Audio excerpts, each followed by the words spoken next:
Bueno, buenas tardes a todos. Buenas tardes, Santi. Buenas tardes. Bueno, estamos en el FNAC Triangle en Barcelona. Estamos en la presentación del último cómic de Santi Pérez, que lleva por título Un puñado de historias de terror. Es un cómic que yo creo que forma una especie de díptico con el cómic de terror, historias de terror cotidiano, que tuvimos la oportunidad también de presentar en el FNAC hace 11 años. 11 años, pero bueno, en este tiempo ha habido otras actividades y otras publicaciones de Santi, pero bueno, que a mí me gusta pensar que este es un cómic que forma este díptico. Es un cómic que recopila 5 relatos cortos. El hecho de que sean relatos cortos es importante en la concepción, en el diseño y en la producción del mismo. Son 5 relatos cortos acompañados de numerosos extras, desde dibujos, storyboard, ilustraciones, portadas, commissions, etcétera, que ha realizado el autor y que es una gran oportunidad de poderlo tener recopilado en este tomo. Es una obra publicada por Diablo Ediciones, una editorial que tiene una relación estrecha con el terror, con el misterio, con el fantástico. Ahora los aficionados al cómic estamos de enhorabuena desde hace años porque está recuperando las publicaciones de terror de EC de los años 50 y que tú, en cierta manera haces un pequeño homenaje de una de las historias porque gracias a esos cómics de terror de EC, que ahora justamente estamos teniendo la oportunidad de verlos publicados en una versión muy digna, de color, etc. Son cómics de terror de los años 50 donde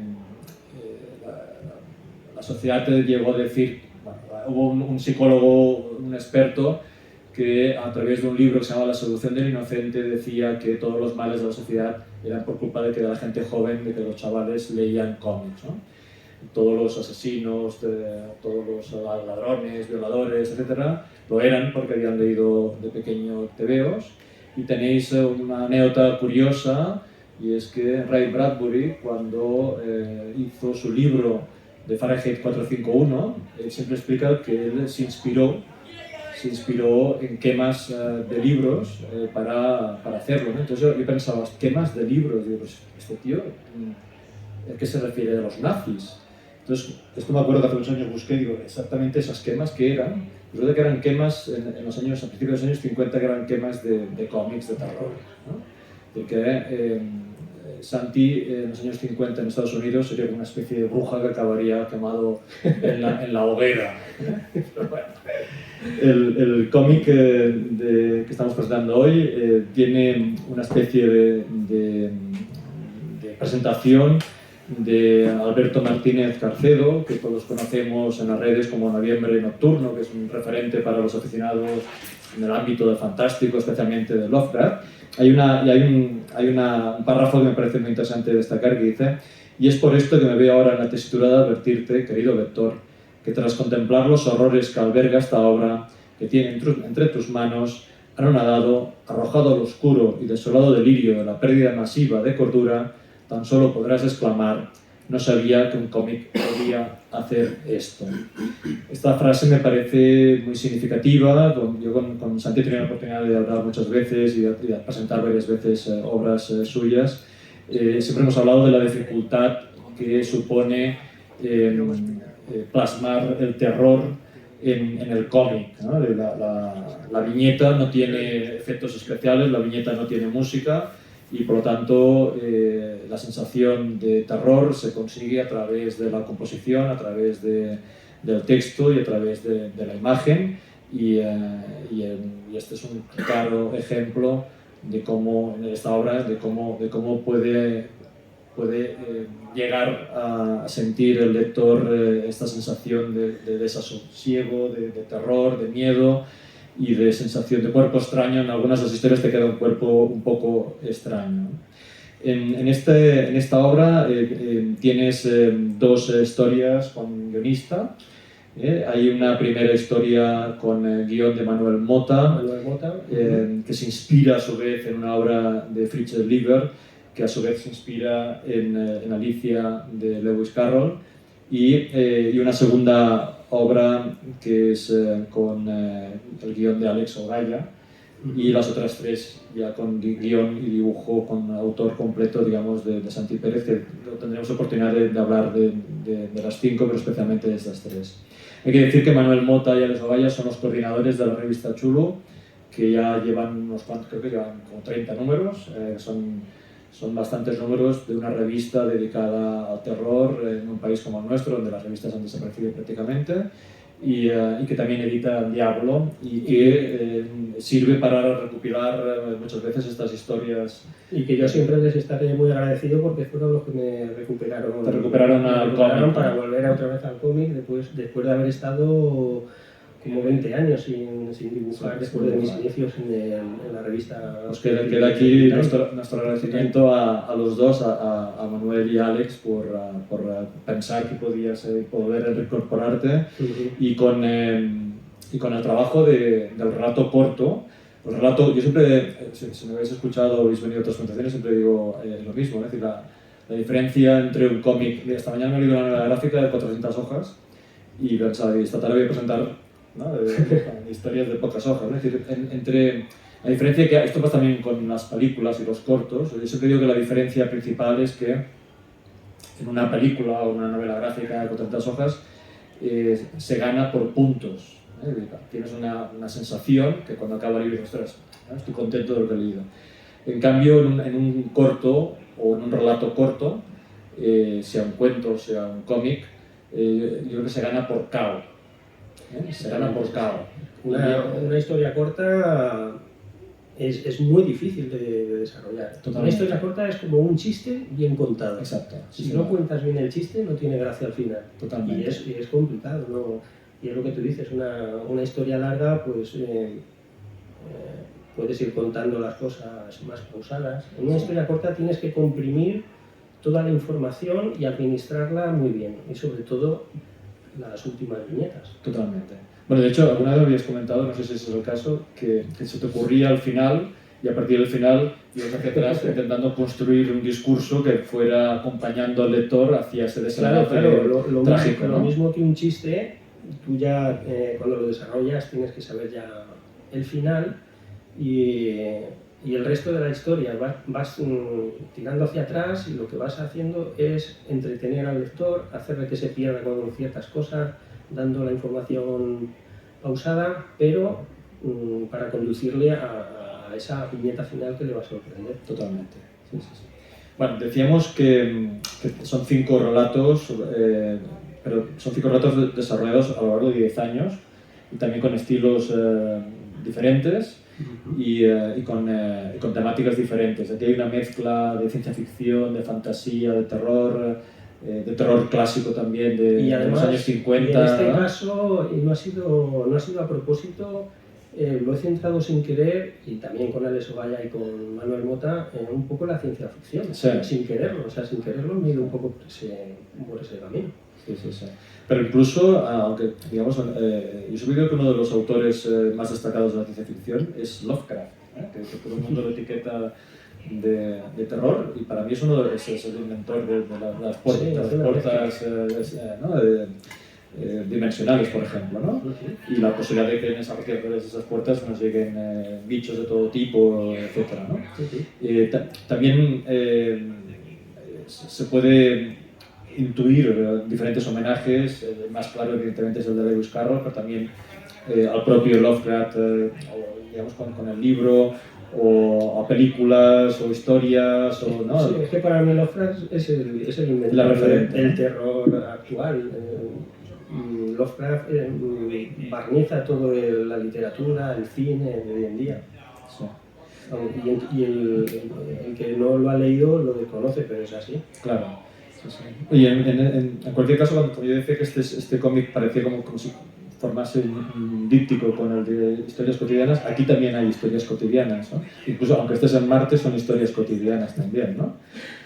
Sí, a mí me gusta contar la historia desde el campo de batalla, no contar grandes historias universales de batallas mundiales, ¿no? Me gusta centrarme más en bajar a la calle y contar las historias desde personajes muy cercanamente. Bueno, yo creo que el hecho de que sean historias cotidianas significa que le estás pidiendo al lector que haga la excepción milagrosa, que es que aceptes que hay una situación de fantástico, ¿no? Que hay un alienígena, por ejemplo, ¿no? Pero que todo lo demás tiene que ser verosímil. Sea cercano y tangible y palpable. Sí, sí. Aunque sea lo máximo de verdad, ¿no?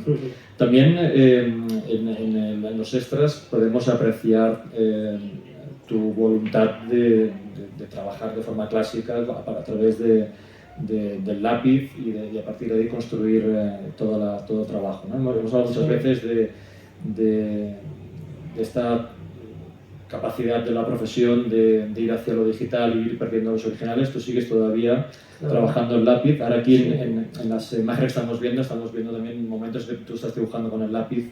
Yo es que mi evolución artística siempre ha estado al lado de lo digital. Incluso ya en los inicios del ordenador Spectrum, yo ya me hacía mis gráficos calculando las celdillas en aquello que era de los números 1, 0, 0, 0, o sea, yo he crecido con lo digital desde ese momento hasta hace muy poco. Pero es cierto que últimamente me voy dando cuenta, y con todo esto de la inteligencia artificial y todo eso, que creo que es más necesario que los autores sigamos dibujando a mano. Es la única manera de contener ese avance de la inteligencia artificial y dar ese plus de artesano. Sí, sí. Y yo estoy con eso, vamos. Todos mis trabajos están realizados a lápiz, primero, y la parte digital es solamente el color y la composición de la viñeta. Lo demás es todo artesanal, todo a lápiz. Es una cosa que hago a propósito porque quiero hacerla así y quiero mantenerla así. No quiero que el digital se apodere de mí. Bueno, nosotros lo que agradecemos es que la editorial y tú seáis generosos para que se incorporen esos extras y nos permita disfrutar también de estas partes del trabajo. Sí, eso es parte del proceso creativo. Sí. Yo tengo que decir que cuando escribo los guiones, no escribo. Yo lo que hago es dibujar directamente. Claro. Ya. Yo no tengo por qué estar escribiendo y describiendo un ambiente, una escena, un primer plano. Simplemente para mí es más rápido, teniendo la herramienta del lápiz, dibujarlo directamente y hacerme haces un primer esbozo de una storyboard. Lo mismo que el diseño de los personajes, creo que es más rápido dibujarlos a mano, para mí, no sé. Y hago el casting de estos personajes, hago el casting de los personajes secundarios y me gusta hacerlo a mano y de esa manera tener un material palpable y extra para luego poder enseñarlo. Los personajes secundarios tienen un protagonismo muy especial, ¿no? Me encanta que aparte de diseñar los personajes principales, me encanta diseñar los personajes secundarios y darles una oportunidad de que se expresen ellos, ¿no?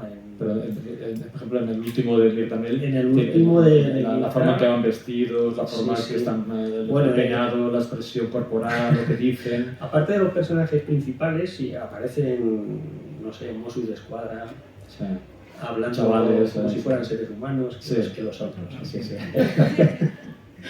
Aparecen los chavales con sus móviles en la calle hablando de sus cosas y les dejo que cuenten cosas que no tienen que ver casi nada con la historia, ¿no? que ellos se expresen, aunque sí que le ayudan a contar, ¿no? Con algunos detalles.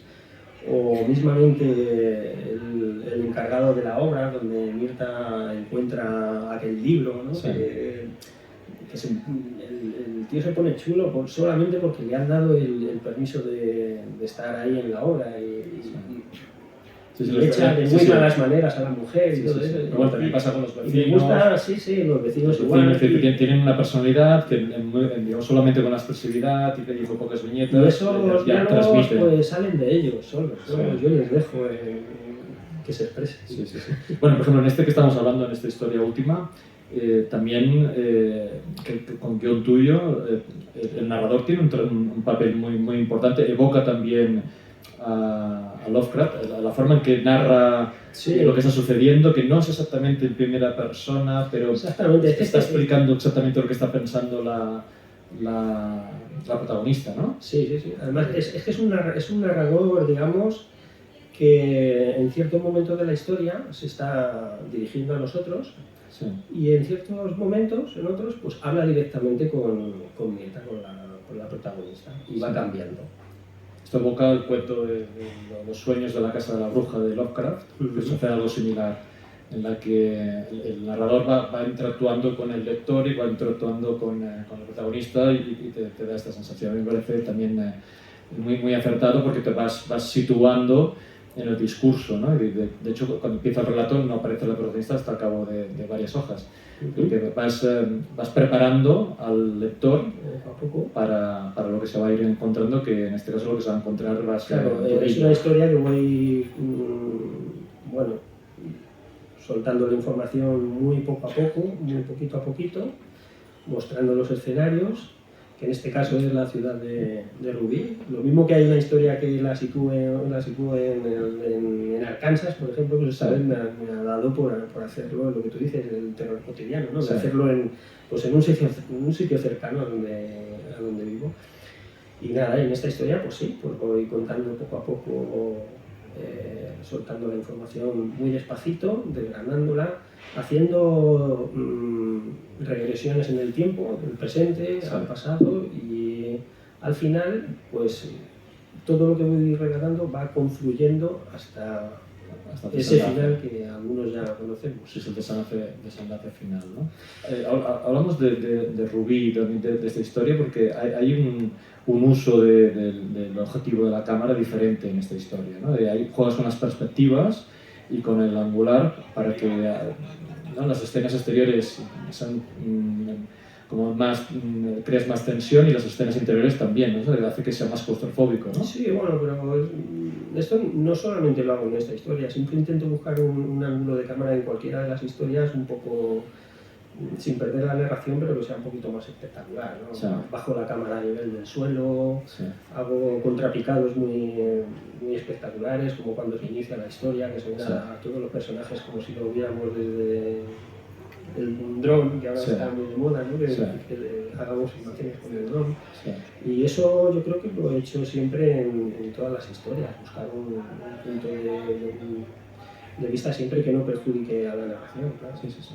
Para la elección de ese punto de vista, de la que sería la fotografía, ¿no?, en el concepto cinematográfico, te inspiras en otros autores, te inspiras en el cine, piensas en cómo tiene que ser la narración, por ejemplo, lo que decías ahora de, ¿no?, la visión. Ahora nos estamos acostumbrando a las películas modernas a unas imágenes que no eran normales, porque ahora tenemos drones que nos dan unas imágenes que no eran habituales antes, ¿no? No, la verdad es que no. Desde mis inicios siempre he buscado que la cámara se pueda mover a sitios difíciles donde una cámara física se pueda colocar, o incluso no sé, colocándola en una mirilla en una puerta, cosas, buscando un poco la espectacularidad del foco. Sí, sí, sí. Lo que hace que sea más interesante la segunda lectura, ¿no? También lo hemos comentado muchas veces, que yo siempre recomiendo que tus obras se lean dos veces, la primera para, ¿no?, de disfrutar de la historia y de lo que está pasando. Exacto. Y la segunda para descubrir la multitud de detalles que hay en las viñetas, ¿no? Siempre hemos hablado de que tus viñetas servirían casi como un cuadro por sí solas, ¿no? Se suele decir que un cómic no tiene por qué estar muy detallado, muy trabajado, para que no te entretengas mirando las viñetas y la lectura sea fluida. Pero para mí eso es muy difícil de hacer. Yeah. Por eso yo aconsejo hacer una lectura fluida, sin fijarse demasiado en los detalles, y que luego hagan una segunda no lectura y que saboreen un poco lo que es el arte. Claramente. Sí, sí, sí. El hecho de que estén ya estas tres historias con guión tuyo y tan diferentes, ¿cómo surgen las ideas? Es decir, ¿tienes una lista de ideas y vas escogiendo las que crees que van a funcionar mejor? Sí, voy apuntando flashes que se me van ocurriendo y luego los elaboro. Lo que pasa, yo pienso que la creatividad no existe al 100%. Tú tienes input de películas, de series, de libros, de cómics que tú vas leyendo, y eso se te va haciendo un pozo, pero luego existe el ingrediente personal de tus propias experiencias, que es el catalizador que hace que todo lo que tú has absorbido sea diferente, ¿no? Yeah. Por ejemplo, volviendo a la historia de Mirta Halley, yo tuve la experiencia, bueno, la historia de Mirta Halley se pierde un niño, ¿no? Yo tuve esa mala experiencia en Sabadell, en el Corte Inglés. Mi hijo tenía 4 años, Vale. fue tremendo, porque, bueno, jugábamos entre los pasillos de libros al pilla-pilla, y en un momento dado me desapareció el niño,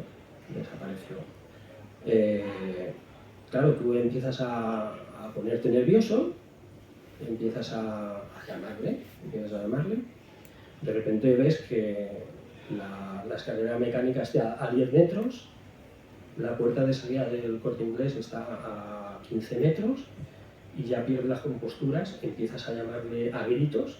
La verdad es que no te da ninguna vergüenza, pierdes esa vergüenza porque es tu hijo y tiene que aparecer como sea. Empiezas a gritar, pierdes los nervios, ya la gente, los de seguridad, miren, ¿qué ocurre? ¿Qué pasa? Pues mi hijo estaba con él aquí y no lo encuentro, ¿no? Ya por rabia empiezan oye, si sale un niño con camisa de rayas por la puerta, paradlo, no sé qué, no sé cuántos, y te pones muy nervioso.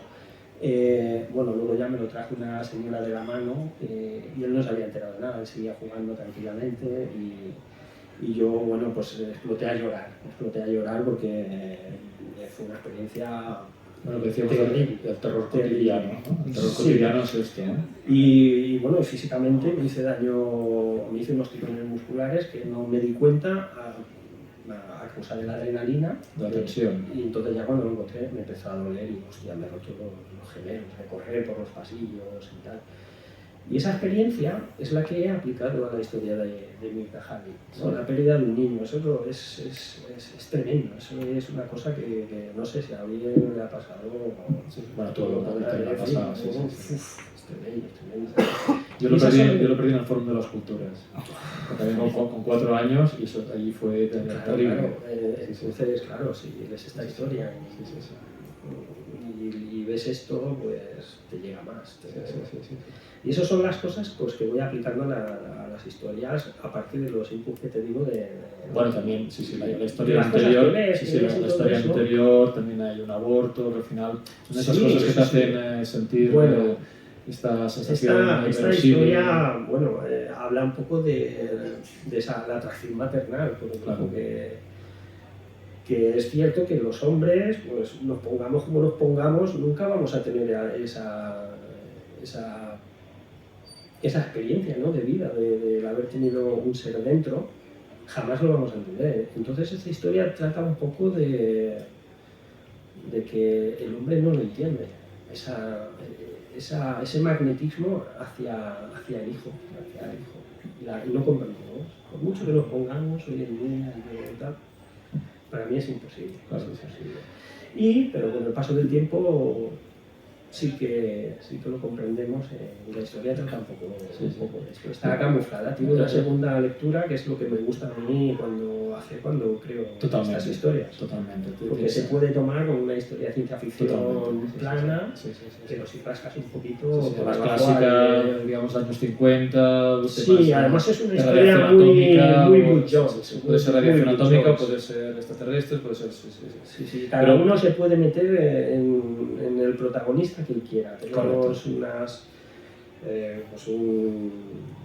madre, tenemos un padre y tenemos un hijo, que no voy a decir de dónde sale ese hijo. Y cada uno se puede meter y entender la historia como él quiera. Pero en realidad es eso lo que te he dicho, es esa energía que une a la madre con el hijo, que el hombre jamás, biológicamente, nunca lo podrá tener. Esta historia de criaturas... Película vale también. Película también. Esta historia... yo hablo de actores también cuando hablo de mis personajes. No, pero te iba a decir que esta historia es de hace unos años, pero hace 2 años, que es posterior a tu historia, ganó en el Festival de Sitges, ganó una película, creo que era una película islandesa, en la que es exactamente igual, es una pareja que está en el campo que también pierde el crío y hay un cordero que nace un bebé que tiene forma de humano pero con la cabeza de cordero. Pues Y toda la película es exactamente igual que tu cómic. Pues eso son cosas de la creatividad. Sí, sí, No sí. sé por qué. A mí me ocurrió, cuando estaba creando este guión, que apareció en la película El Hijo. Yo quería hacer algo parecido a la historia de Superman, ¿no? Que venía del espacio y tal y cual. Pero cuando vimos, ostras, lo estaba haciendo, y vimos Ana y yo, La película esto se parece demasiado. del hijo, digo, hostia, esto lo tengo que cambiar, si no se van a pensar que Pues lo sí, estamos haciendo. podéis ver esta Bueno, película es que se llama, la película se llama sí. Lamp y ganó hace un año, hace dos, ganó el Festival de Sitges. Es una película muy rara. Pues... Sí, sí. Y toda la historia es esto de que el padre está diciendo, porque no ves que no es y la madre dice que sí, que es nuestro hijo y tal, y claro, con la cabeza de un corderito. Y el cuerpo de un niño y la cabeza de un cordero. Y entonces, bueno, eso es muy similar, digamos, Espero que algún matiz haya cambiado. No, totalmente, sí, no se parece, digamos, la idea es la misma, pero no se parece en nada. Pero no sé si es intencionado o no, pero también la historia tuya de Nieve Negra también está relacionada con niños, que también, digamos, no es que se pierdan, pero hacen algo que podría ser peligroso, digamos, ¿no? Sí. Bueno, en esta historia lo que quiero plasmar es que, como decía Andrés Calamaro, el hombre no evoluciona, lo que evoluciona la tecnología. Entonces tenemos una historia en Marte, pero es que prácticamente es como si estuviéramos en la Tierra. Totalmente, sí. Simplemente, bueno, solo hay que esperar un poco de tiempo para tener campos de béisbol y centros comerciales, pero es cuestión de tiempo. Y cómics de terror que alguien tiene ganas de quemar. Esa es otra... Y ahora estamos yendo hacia atrás porque ahí justamente las dos historias primeras del cómic son las que tienes con guionistas, con Manuel Mota, que además de guionista es dibujante, y con Alex Ogaya. ¿Cómo es tu trabajo con ellos? ¿Cómo es? Pues la verdad es que estoy muy contento con las dos historias que han hecho, cada uno a su estilo. Es como si me hubieran hecho un traje a medida, ¿no? Porque sí. Ellos cuando iniciaron el guión me preguntaron que cómo te gustaría, de qué tal, de qué temática, no sé qué. Y la verdad es que hicieron un trabajo estupendo, cada uno a su manera. Manuel Mota haciendo un alarde de su intelectualidad, y luego Alex Ogaya ha hecho una maravilla de historia como si fuera un pastel muy bien gratinado, pero que cuando le quitas esa capa que tiene por encima tan perfecta, por debajo encontramos mucha carne podrida. Ya, hacer la comparación. Sí, bueno, todo es muy macabro. Es una historia, sí, que se adapta un poco a lo que me gusta a mí, que haya un doble sentido. Y ahí Alex y Manuel Mota también lo han hecho. Y muy bien, la verdad. Muy contentos con ellos, un trabajo muy fluido. Y además son amigos, o sea, perfecto. Claro que sí. ¿Te llegaba un guión técnico, te llegaba texto, te llegaban storyboard? En el caso de Manuel, sí que te podían dibujar. Ellos también hacen guiones escritos. No, ellos no me pasan documentación, ni ángulos de plano, o sea, ni puntos de cámara, ni shots, ni nada de esto. Esto me dejan libertad total. Si tú tienes la historia, ya tú te la imaginas. La secuenciación narrativa y todo eso me dan plena libertad. Y luego, pues, normalmente el resultado es que les sorprende. Ya. Lo has hecho mejor de lo que pensaba. Ya está bien, sí. Bueno, a veces me decías que tú las historias te las imaginas en blanco y negro. Aquí hay algunas en blanco y negro y otras digamos, con tonalidades grises y luego digamos, las últimas en color. ¿Cómo escoges, digamos, cómo va a quedar o qué imagen tienes pensada para cada historia? Bueno, cambia la manera de visualizarlo, el final. Lo que pasa es que, claro, las historias, por ejemplo, esta de Mirta Halley, bueno, te voy a contar los dos casos. La historia de Criatura fue una historia que pensé en blanco y negro completamente. Lo que pasa es que, hablando con el editor, me dijo, Santi, yo creo que si le metemos color, puede quedar más llamativo y el álbum queda más redondo, ¿no? Que no solamente una historia, aunque tenga 26 páginas, encontrarnos solamente una historia de color va a quedar un poco descompensado el álbum. Y eso lo coloreamos. Y la de Mirta Halley, esta sí que es cierto que yo no pensé en colorearla, o sea, no pensé en el color, mejor dicho. Yo fui haciendo todos los dibujos a blanco y negro y el color ya vendría después, o sea, y tardé muchos años. Los lápices son impresionantes, o sea que ya en blanco y negro funciona perfectamente. Sí, en blanco y negro, de hecho, bueno, si queréis alguno luego visualizarlo, he traído algunos originales y lo podemos echar un vistacillo. Y sí, luego viene el color que es el color de Mirta Halley es un, no sé si llamarlo un renderizado, porque claro, es un trabajo muy realista, no realista en que parezca imagen real, sino que he calculado todos los reflejos, todas las sombras, todos los contraluces y todo eso lo he hecho prácticamente de cabeza, con pocas referencias, ¿no? Yo no soy un dibujante que le guste tener referencias y copiarlas, sino que esas referencias las utilizo como eso, como inspiración. Como inspiración y para comprender un poco cómo funciona la luz y demás. Sí. Hay imágenes muy complicadas de contraluces, con espejos y tal, que es muy difícil de encontrar en internet una imagen que se adecue a lo que tú estás buscando. Entonces Claro. yo lo que hago es analizar cómo funcionaría un contraluz, mirándote a un espejo, cómo la atmósfera que habría en esos espacios, el desenfoque de fondo, cómo sería, y todo eso lo hice después de hacer el dibujo a lápiz, o sea, sin prever nada, o sea, el color se hace después y se calcula después, no en una previsión de hacerlo. Ya. Sí. Pero bueno, la paleta la tienes que escoger en un momento determinado para saber, ¿no? Todo lo que va a tener, pues son paletas diferentes cada historia, ¿no? Mira, en la historia de criaturas sí que he hecho paletas de color para hacer un poco una atmósfera un poco más, años 50, sí, más americano. En principio le había hecho unos colores muy brillantes, pero no me parecía que acompañara la historia. Bueno, hay una diferencia en el ambiente rural al urbano de Lúcifer, sí, ¿no? Un poco sí. Sí, Sobre todo en las últimas páginas, cuando sí. Ya entra la escena final, pues, ya cambian mucho los colores. Sí.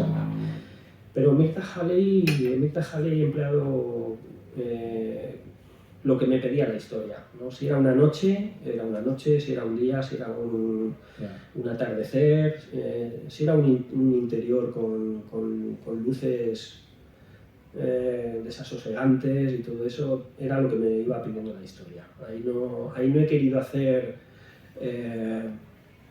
una paleta de color narrativa, ¿no? Pero bueno, salía sola, o sea, con las escenas que ya estaban planteadas en el cómic, la iluminación y todo eso ya narraba por sí sola. Aparte, decías que lo has situado en Rubí lo que tiene historia, pero al final son historias universales, como decías hace un momento, con el tema de la relación con los hijos y si se pierde el hijo, son historias universales. Las historias se pueden contar en cualquier lugar, sí. Eso ha sido una cosa aleatoria. Si acaso la de criatura sí que estuve en un momento, por aquello que te dije de que no se pareciera al guión de la película, la quise cambiar de lugar, pero ya no tenía los elementos necesarios para contarlo todo y tuve que volver a la granja de nuevo. Yeah. Bueno, la idea de que es internacional el discurso me refería al hecho de que bueno, espero que este cómic tenga un recorrido, que se pueda leer también en inglés y que esto significa que continúas publicando a nivel internacional como ha pasado con los otros cómics. Eso. La última vez que estuvimos en esta sala era para presentar el Diablo House, que se había publicado previamente en Estados Unidos. Y la anterior de Terror Cotidiano, como hemos dicho hace un momento, también se había publicado en otros idiomas. Y espero que este siga el mismo recorrido. En eso estamos. Sí. Hablando del terror del cómic este del terror cotidiano, recuerdo que hablábamos de la idea genial de tener una portada blanca con el zombie en medio de la portada que permitía que destacase especialmente en las tiendas, ¿no? Es decir, para mí fue un acierto en el diseño de la portada, especialmente con el fondo blanco, porque después este cómic, digamos, en la librería destaca respecto al resto, que es uno de los trabajos que, por cierto, hoy en día es más complicado de sobresalir. Alguien decía que no sé cuántos, creo que eran entre 10 y 20 cómics al día nuevos se publican en España. Parece que un cómic tuyo esté visible y que destaque respecto al resto es fundamental, porque decir, los cómics son efímeros. Este cómic, de hecho, salió en diciembre, estamos en febrero hablando de él, y ya es muchísimo, ¿no? Porque los cómics duran una semana o dos, y al cabo de 2 semanas son antiguos, ¿no? Entran otra vez novedades. Entran novedades, o sea, cada día se publican entre 10 y 20 novedades en España, con lo cual tu cómic, digamos, al cabo de un día ya tiene 20 por delante, ¿no? Pero bueno, esto significa que este cómic ha destacado en las novedades, ha destacado en una época del año también curiosa, porque la época de Navidad no es exactamente la época para comprar cómics de terror de ese tipo, pero bueno, esto quiere decir que la gente es agradecida con este tipo de compromiso, ¿no? Pero todo eso venía a cuento para decirte el acierto, ¿no? de que ahora es justamente lo contrario, es decir, el diseño de esta portada es el fondo negro.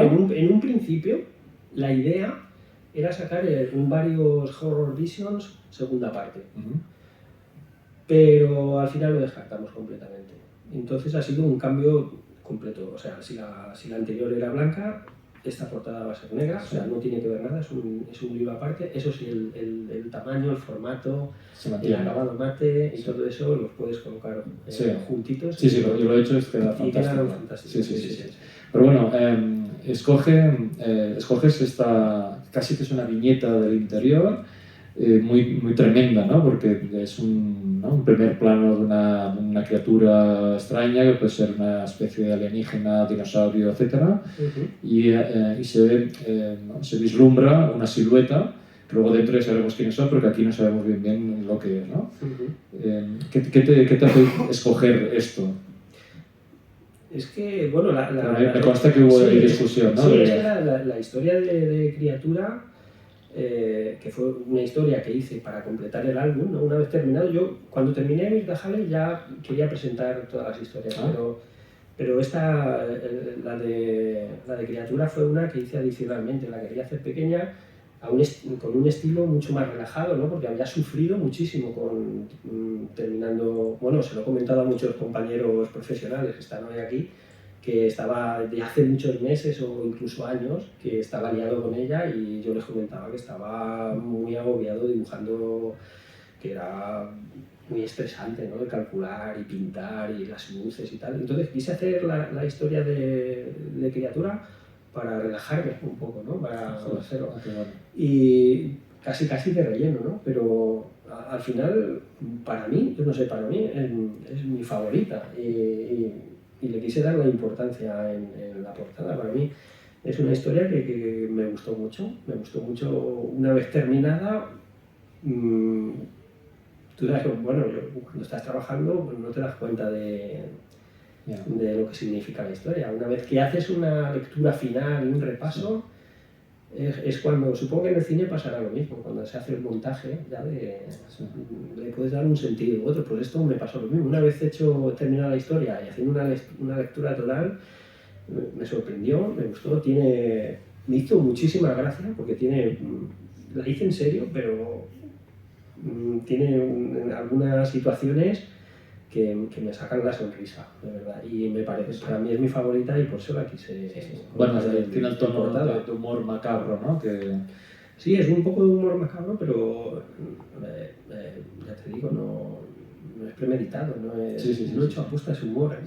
Buscas mucho la complicidad del lector, ¿no? Con las elipsis, ¿no? Que tienes, es que es tan rocambolesco lo que ocurre, que bueno, que terminas por reírte, porque te sobrepasa, ¿no?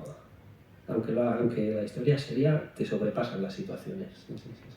Bueno, vamos a ir acabando la presentación, pero hay una cosa que te quería preguntar, porque la has dicho varias veces en la presentación, y es, la sensación de que estas historias es como si las hicieras como a ratos y durante muchos años, ¿no?